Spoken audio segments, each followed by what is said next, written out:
안녕하십니까. 2022년 8월 14일 재병 이펙트 시작하겠습니다. 금요일 날 밤 TV조선 단독 보도에 따르면 윤석열 대통령의 쇄신, 이 윤곽이 잡혔다, 뭐 이렇게 해서 보도가 나왔습니다. 대통령실장, 정무수석, 그 다음에 홍보수석, 이쪽을 대폭 개편한다는 거고요. 이거는 무슨 얘기냐면 정무적 판단이 부족했다, 이런 것을 인정하고 그 부분을 전면 쇄신을 한다, 뭐 이런 의미로 받아들여집니다. 그래서 아마 후임자도 대략 정해진 듯이 보도가 나왔습니다. 뭐 후임 대통령실장에는 정치인 출신 한 명하고 언론인 출신 한 명이 거론되고 있고, 그럼 뭐 선택만 하면 되는 것으로 보이고, 그 다음에 정무수석에는 이제 국회의원을 지내지 않은 정치인, 뭐 이렇게 나왔더군요. 뭐 그 다음에 거기에다가 언론인 출신 한 명. 그러면서 이제 김은혜 전 당선인 대변인이 정무수석이나 홍보수석으로 간다, 뭐 이런 얘기. 거기다가 이제 홍보 라인, 정무 라인 이렇게까지 하면 대통령실, 정무 라인, 홍보 라인 대폭 개편으로 국민들한테 받아들여질 개연성이 높고, 그럴 경우에는 이제 윤석열 대통령이 지금 출범 3개월이 아직 안 됐습니다. 그렇지만 전면 쇄신 의지를 보이고 있구나 하는 것들을 국민들한테 충분히 평가받을 수 있을 것이다, 뭐 이런 톤으로 TV조선이 단독 보도를 했는데, 조금 전이죠, 국민일보를 보니까 또 단독 기사가 나왔는데 이건 또 완전히 다른 겁니다. 전체적인 기류가 전면 쇄신보다는 보강 쪽에 초점이 맞춰져 있다, 이런 얘기죠. 그래서 이제 여기도 김은혜 전 당선인 대변인은 거론이 되고 있습니다. 홍보수석이나 또는 홍보특보 이렇게 거론이 되고 있고요. 그 다음에 교체설이 나돌았던 이라고 했는데, 교체설은 뭐 TV조선을 비롯해서 몇 군데에서 쓰긴 썼었죠. 근데 김대기 대통령 비서실장, 그 다음에 이진복 정무수석, 뭐 이 사람들을 비롯해서 일부 참모진은 유임한다, 이게 요지고요. 뭐 그 이유는 뭐 이런 겁니다. 현재 진행되고 있는 일들이 워낙 많은 데다가, 그 다음에 뚜렷한 대안이 없다는 점, 그 다음에 윤석열 대통령과 새로 호흡을 맞추려면 시간이 좀 필요하다는 점, 뭐 이런 것들을 종합적으로 고려해서 현재의 그 정무적 판단을 할 수 있는 대통령실장, 정무수석, 홍보수석 뭐 이런 사람들을 놔두고 뭐 홍보특보나 정무특보나 뭐 이런 사람들을 통해서 특보를 더 많이 임명하는 쪽으로 보강을 한다. 이게 이제 국민일보 오늘 조금 전에 쓴 그 단독 기사입니다. 사실 저는 그동안에 이제 저희도 뭐 취재를 하긴 하지만 저희가 뭐 현직 기자들처럼 그렇게 열심히 취재를 할 수는 없는 상황이고, 다만 저도 국민일보 쪽에 가까운 그런 그 얘기들을 좀 듣고 있었죠. 그러니까 전면 쇄신보다는 부분 쇄신, 뭐 이런 쪽으로 윤석열 대통령이 방향을 잡았다 그랬는데, TV조선을 보고 나서는 제가 취재한 것이 좀 잘못됐나? 뭐 이런 느낌을 가졌습니다. 그런데 국민일보를 보니까 또 이틀 뒤에 이제 이런 기사가 나온 것으로 봐서 이게 뭐가 맞는지 솔직히 말해서 저도 잘 모르겠고요. 제가 그냥 여기저기 짚어본 바에 따르면, 그러면 국민일보 쪽의 기사가 오히려 더 사실과 가까운 것 아니냐, 뭐 이렇게 저는 되는데, 자, 오늘이 14일입니다. 근데 이제 17일 날 취임 100일 기자회견을 한다고 그랬죠. 그러니까 아마 그때 즈음에 한 16일이나 뭐 이때쯤에 뭐 개편을 하든가 보강을 하든가 하지 않겠는가. 그래서 그렇게 해놓고 이제 취임 100일 기자회견 때 이제 그 부분에 관해서 윤석열 대통령이 이렇게 이유가 뭐고 왜 이랬다, 이 사람은 어떻다 하는 것을 설명을 하려고 하는 것 아니냐. 저는 이제 그렇게 취재를 하고 있었는데, 만약에 이제 대폭 교체가 아니고 보강이다, 이러면 이제 뭐가 문제가 되느냐, 이걸 말씀을 드리겠습니다. 자, 우선 수석은 개선 라인이고요. 라인이라는 거죠. 흔히 우리가 참모는 라인과 스태프가 있습니다. 개선 라인이 이제 수석, 비서관, 그러니까 대통령실장, 수석 비서관, 일반 비서관, 행정관, 이게 이제 라인 개념이고, 스태프는 이 라인에서 떨어져서 뭐 보좌관, 보좌역 또는 특별보좌역 뭐 이런 사람들을 쭉 얘기합니다. 그러면 일반적으로 얘기하면 수석은 그래도 수시로 대통령을 접촉해가면서 이런저런 얘기를 할 수 있는 입장이고, 그리고 거기야말로 기강이 확실히 잡힌 조직이고요. 특보라고 하는 스태프 조직들은 일반적으로 얘기하면 기율과 기강이 확실하게 잡혀져 있지 않습니다. 그러니까 특보는 대통령이 어떻게 활용하느냐에 따라서 그냥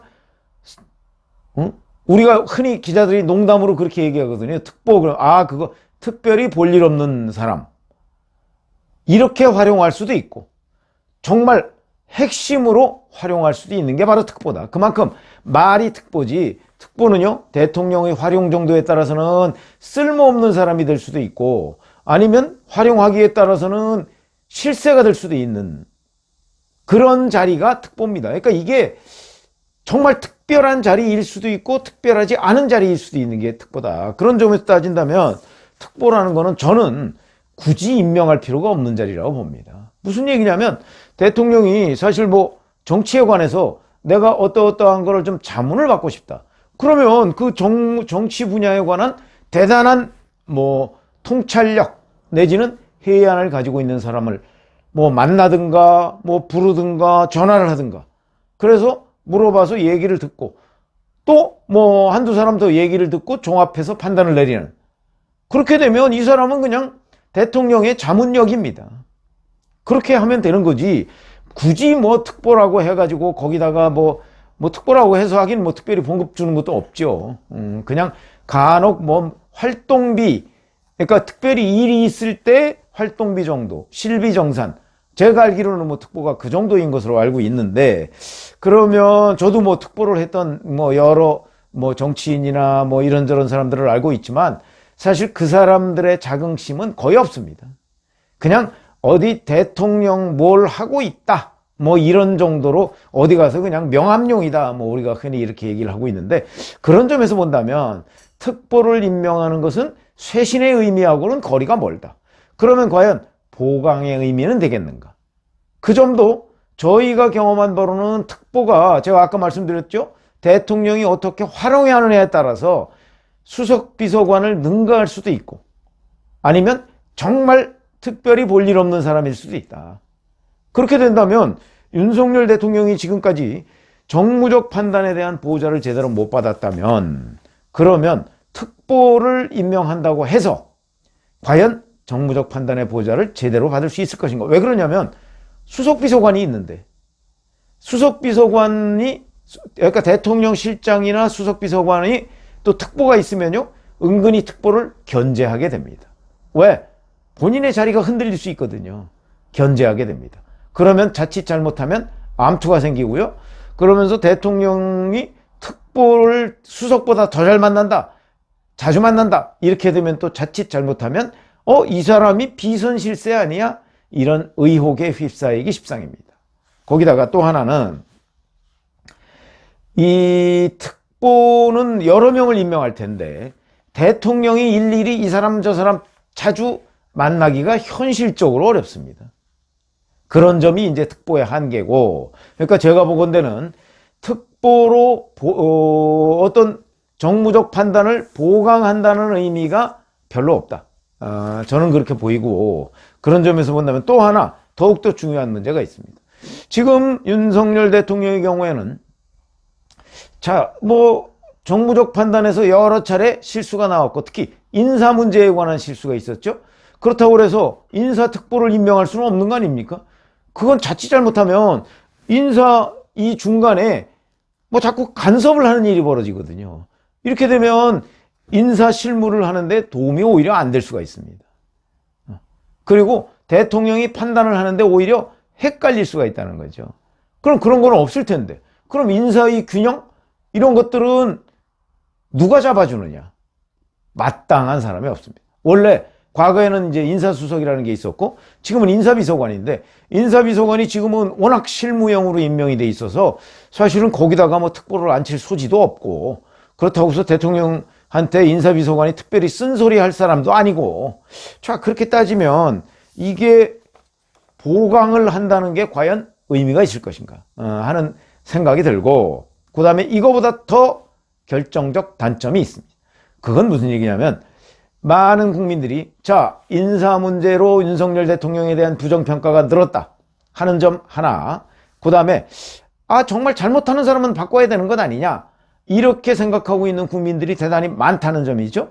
그러면 그걸 대통령이나 대통령실에서 그건 국민들, 당신들이 잘못 생각하는 것이요, 이렇게 해서 일반 국민을 탓할 수는 없습니다. 일반 국민들이 그렇게 생각하면 그 생각을 바꾸는 거는 시간이 많이 걸리고, 그 다음에 자꾸 바꾸라고 강요한다고 그래서 일반 국민이 바꾸지 않습니다. 결국은 대통령이나 대통령실이 저는 거기에 맞춰가는 것이 맞다고 생각을 합니다. 그런데 자, 일반 국민들이 뭐 홍보특보 한 명 생기고 정무특보 한 명 생기고 뭐 했다. 그 다음에 무슨 특보가 또 생겼다.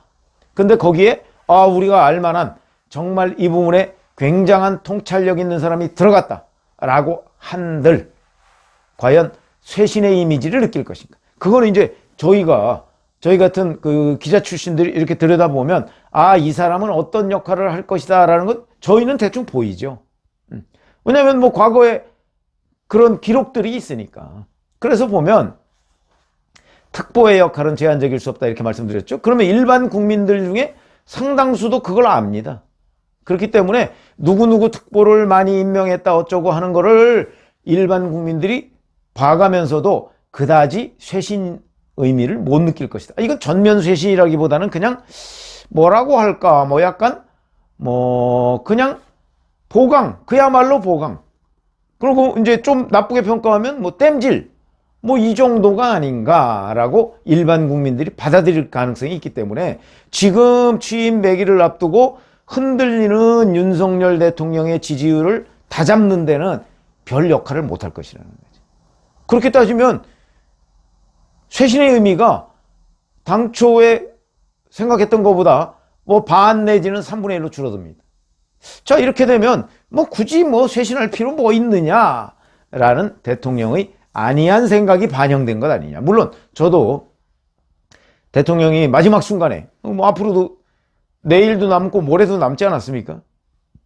다시 또 전면적 쇄신으로 갈지 어떨지 그거는 뭐 아마 대통령도 고민하고 있을 겁니다. 그런데 이제 보도가 금요일 날 저녁 TV조선의 보도가 있고 오늘 낮 국민일보의 보도가 있고 뭐 이제 내일 아침에도 또 여기저기에서 이런저런 보도를 내놓을 텐데, 물론 어떤 게 최종적으로 맞을지는 그거는 뭐 잘 모르죠. 대통령한테 누가 어떤 생각을 입력하느냐, 그런 것들이 굉장히 중요한 의미를 담고 있는데 대통령 생각이 지금 현재 고정적이지 않으니까 최종 결과물이 어떻게 나올지는 모르겠으나 적어도 제가 말씀드리는 거는 TV조선과 오늘날 국민일보의 보도만 놓고 보면 흐름이 이렇게 바뀐 것으로 지금 국민일보는 취재를 했는데, 그 중에서는 저는 TV조선처럼 그렇게 쇄신을 하는 것이 일반 국민들한테는 쇄신의 의미와 효과를 뚜렷하게 각인시키는 의미가 되고요. 만약에 국민일보식으로 윤석열 대통령의 생각이 바뀌었다면 그거는 뭐 그 업무의 지속성 뭐 이런 걸로 해서는 유용할 수 있겠으나 적어도 쇄신의 이미지 뭐 이런 거로서는 대단히 부족할 것이다. 그러면 지금 윤석열 대통령이 정말 쇄신을 하려는 이유가 무엇이겠는가? 그거는 낮은 지지율을 회복하고 반등을 꾀하기 위해서 하는 거 아니겠습니까? 자, 그런 의미에서는 쇄신의 의미가 보강의 의미보다는 일반 국민들한테는 훨씬 크게 와 닿는다. 이런 것들이 바로 정무적 판단이거든요. 그렇지 않고 이 정도만 해도 될 거야 라고 생각한다면 뭐 그거야 뭐 대통령 마음이니까. 그러나 그렇게 했을 경우는 그렇지 않아도 지금 이준석 사태 등으로 인해서 여전히 이 당은 불안합니다. 불안한 봉합을 하고 있는 가운데 지금 낮은 지지율을 유지하고 있는데, 이거를 물론 뭐 쇄신한다고 금방 반전이야 되겠습니까? 그러나 그런 부분을 어떻게 하면 효과를 극대화할 수 있는가 하는 관점에서 저는 윤석열 대통령이 마지막 최종 판단을 내려주기를 바라는데, 뭐 그거야 어찌 될지 알 수가 없죠. 그건 뭐 윤석열 대통령 본인이 결정을 하고 결심을 하고 그리고 그에 따른 부담, 이 또한 윤석열 대통령이 져야 되는 부분이죠. 뭐 제가 이래라 저래라 할 수 있는 입장은 아니니까. 그런데 다만 수석과 특보의 차이, 그 다음에 보강과 쇄신의 차이, 이런 것들은 분명히 있다. 이런 말씀을 드립니다. 고맙습니다.